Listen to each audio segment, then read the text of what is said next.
দিয়া হালিম রান্না করছে।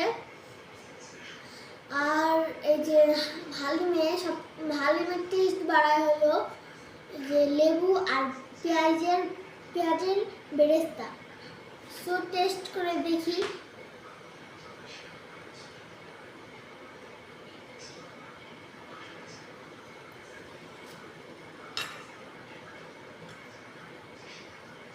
গাইস খুবই গরম হালিমটা।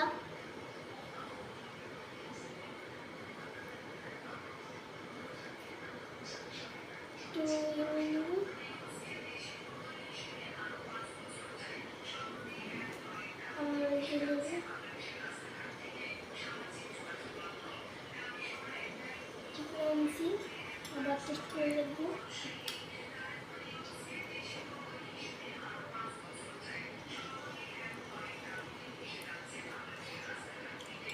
গাইস খুবই মজা হয়েছে। আর আপনারাও বাসায় টেস্ট করে দেখবেন পেঁয়াজের বেরেস্তা আর লেবু দিয়ে হালিম। সো ভিডিওটা ভালো লাগলে লাইক সাবস্ক্রাইব করে পাশে থাকবেন। আসসালামু আলাইকুম।